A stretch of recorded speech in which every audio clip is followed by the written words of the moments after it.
Good morning. It's the beginning of week number 3. I'm going to head back into Alabama, where I've got a couple different sites to visit today before I make it to my campground. I am on West Rim Road, headed south, and then I'm heading out of the park, but before I get out, there's another road that goes up the other side of the rim where there's a lookout.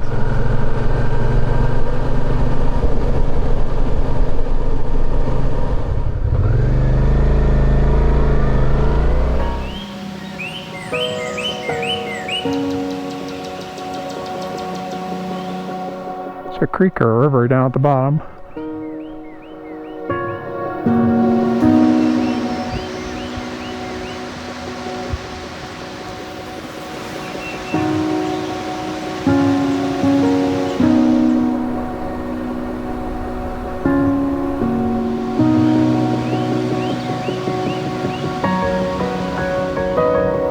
Time to head over to Alabama. My next stop is Cathedral Canyon State Park in Alabama, 66 miles away, about an hour and 19 minutes. This is the location where there are some caves to go through.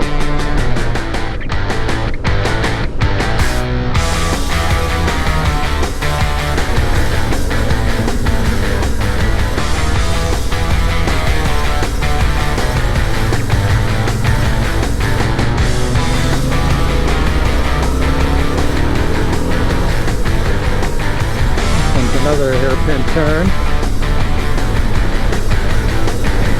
Both on the inside.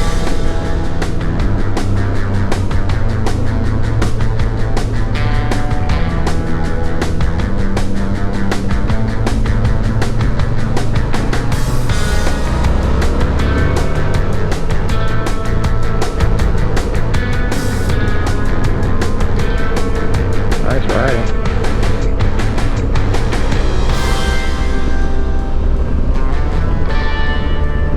I once again entered Alabama and gained an hour. So it was 9:08, now it's 8:08. Day number 15.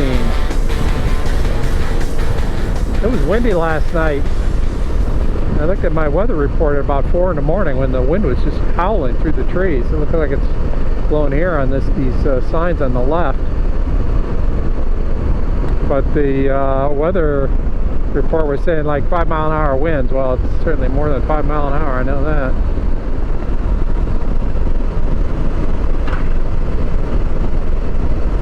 Raccoon Creek Wildlife Management Area.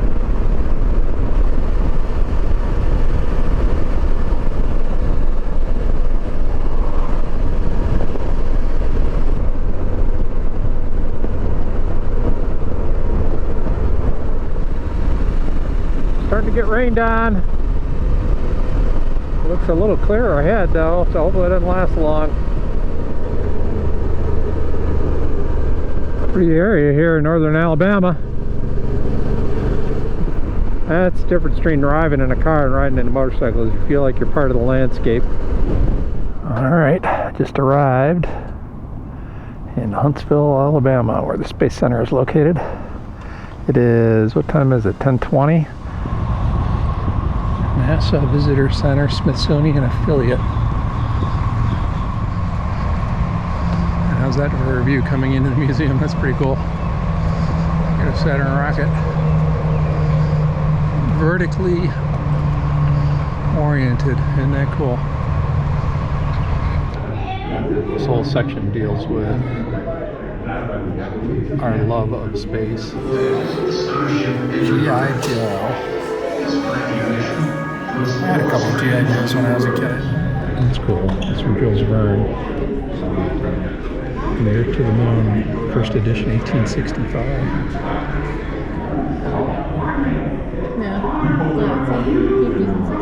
Original screenplay. Stanley Kubrick and Arthur C. Clarke.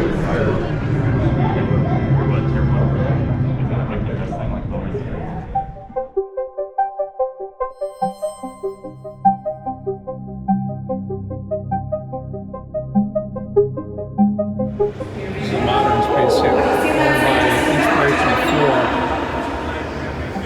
on September 15, 2021.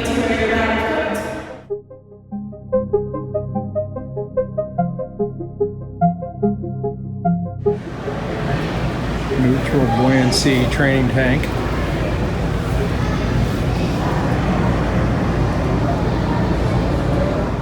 The museum has a lot of rides and things like that for the kids, so this is a really good place for kids. This is a Space Shuttle main engine, RS-25. The engine was designed to be reused and have a lifetime of 55 missions.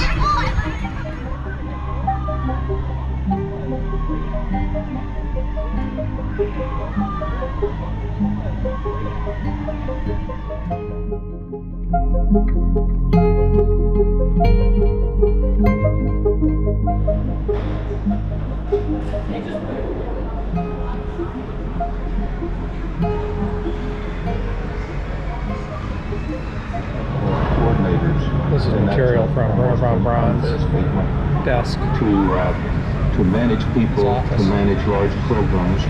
That's a V-Strom rocket engine, 200-mile range, 6,500-pound payload capacity in the warhead, 1958. The V-2 rocket, used by Germany in World War II, designed by Wernher von Braun and his team, who ultimately gave himself up to the Americans and then ended up here in the U.S. This is the V-2 rocket engine. Range of 200 miles, maximum altitude 55 miles, top speed 3,580 miles per hour. Project Mercury Procedure Simulator. Before U.S. spacemen flew aboard the Mercury spacecraft, two monkeys, named Abel and Baker, flew in this craft to an altitude of 360 miles above the Earth, traveling 1,700 miles downrange and withstanding 38 Gs. This happened on the 28th of May, 1959. It is a portrait of Baker, one of the two monkeys that flew to an altitude of 360 miles. Speeds over 10,000 miles per hour. Survived 9 minutes of weightlessness. Here's a Gemini ingress and egress trainer. Since Gemini allowed men to walk into space, so they had to learn how to get in and out of the capsule. And this is a Gemini simulator. This is cool too. Ed White performed the first U.S. extravehicular activity, EVA, lasting 20 minutes on Gemini 4, 1965. This is material that was used. He was secured with a 25-foot gold-plated umbilical cable, which also connected the suit to the onboard communications and life support system. A handheld self-maneuvering unit in his right hand helped him control his movements. This is over here on the left.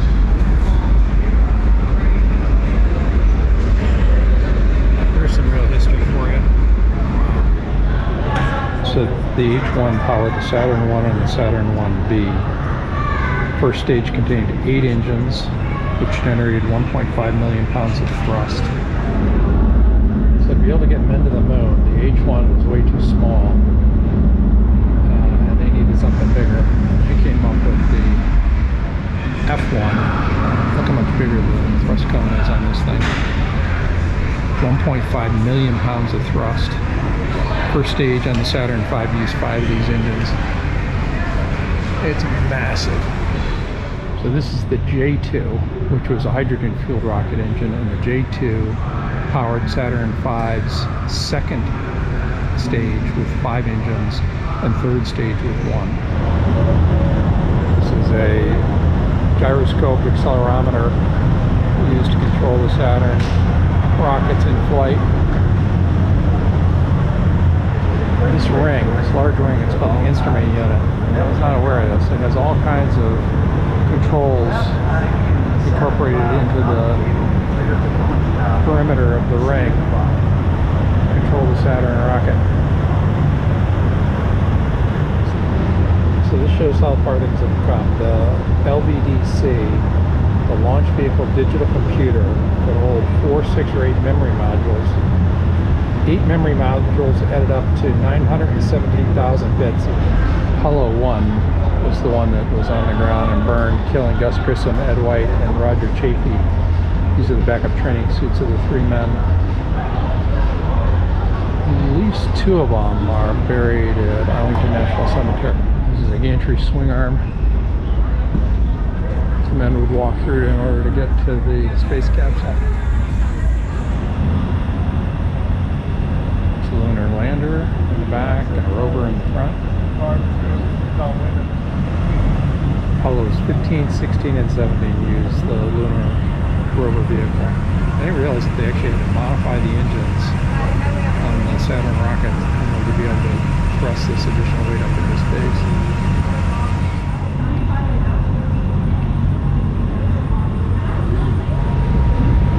This is a lunar module ascent engine. So the guys had to rely on a single engine to lift them off the moon. If this thing failed, there was no alternatives.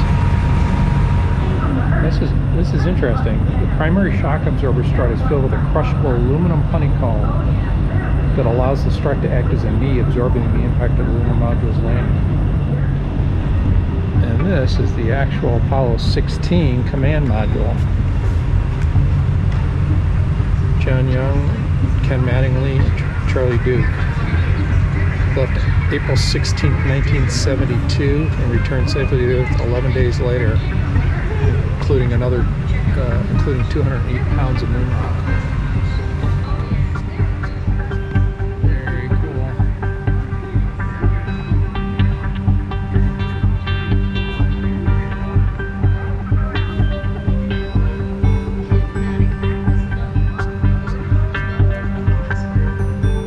Here's the heat shield.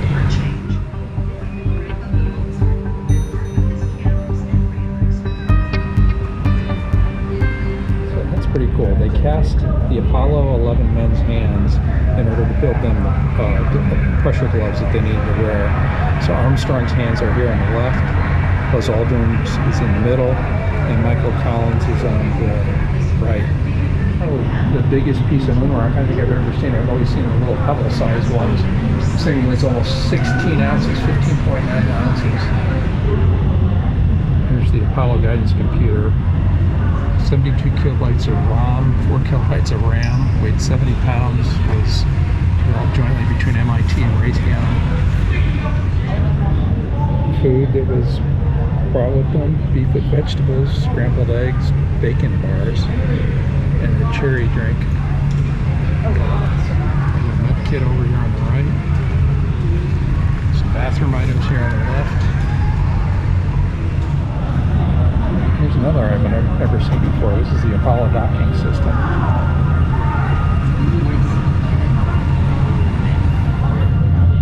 This is the lunar module simulator. This is the lunar module simulator outside looking in from the front, including the windows that they were able to look through. First group of men coming back from the moon, several missions, they put them in quarantine because they were concerned that they would bring back germs from the moon. And then when they realized that there weren't anything that they were bringing back, they discontinued the practice, but they built 4 of these.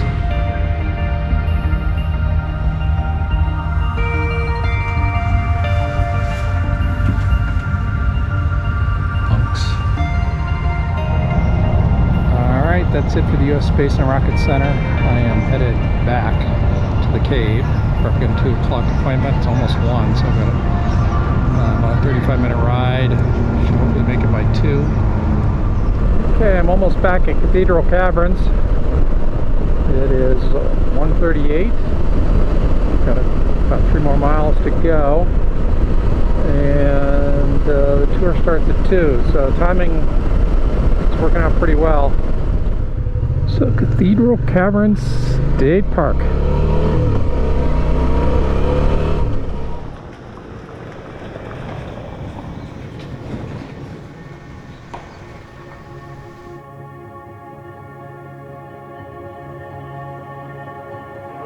This is your last look at daylight for about an hour. If you're lucky and I don't get swamp. We call this area Boulder Canyon for obvious reasons. We think this is probably about as far back as the Native Americans were able to come, because those rocks, although they don't look that large, are huge.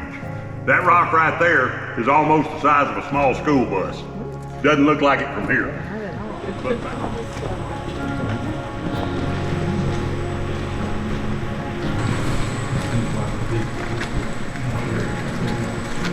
That's how it dries out when the water evaporates from it. You'll notice a big crack right there. We can only speculate what broke this.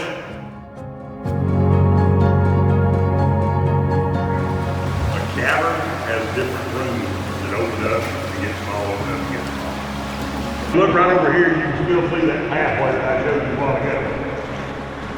That little narrow, rugged, slick pathway. There's the river.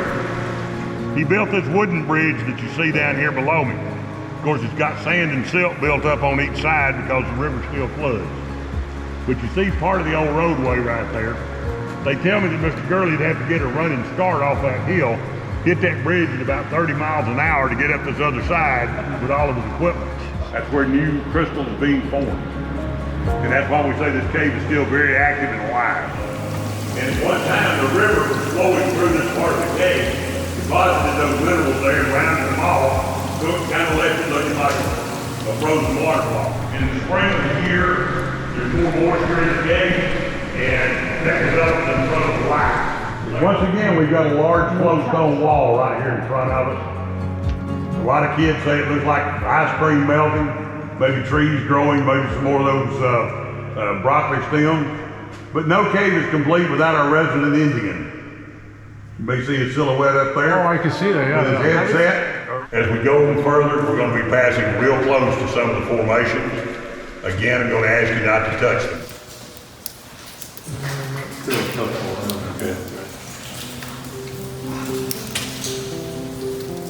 Are y'all ready for this?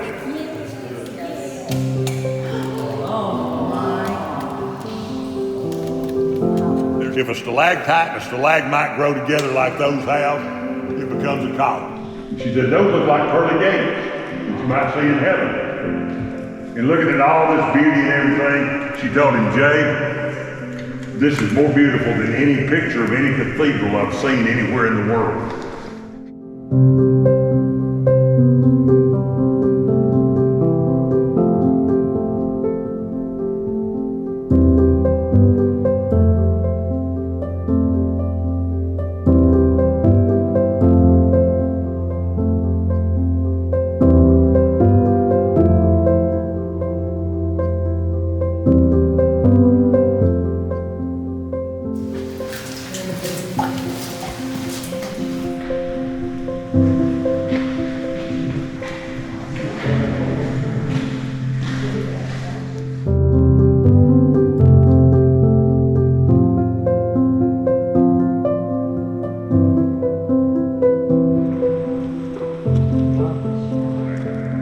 We have a family of gray rat snakes that believe in terrorizing guests right at the entrance. Very cool. Look at that stalagmite. It's so tall and narrow.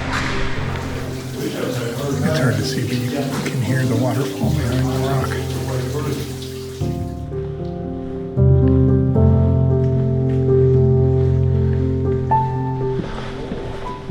The opening to this cave is all natural. And when the state took over, they sent archaeologists in and found some artifacts from American Indians, 7,000 to 9,000 years old, up at the front. Great tour. Really recommend this place for anybody who wants to see something very unique. Just east of Huntsville. Back in the sunlight and back into the heat and humidity. It was so nice and cool down in the cave. That's the visitor center. Cathedral Caverns State Park, Alabama. These Cathedral Caverns were just, I thought, stunning. It was really well worth the visit. So I just arrived at Montesano State Park. I gotta walk back to the post, get through the gate, even though I could ride around it, and then walk my way back to my site.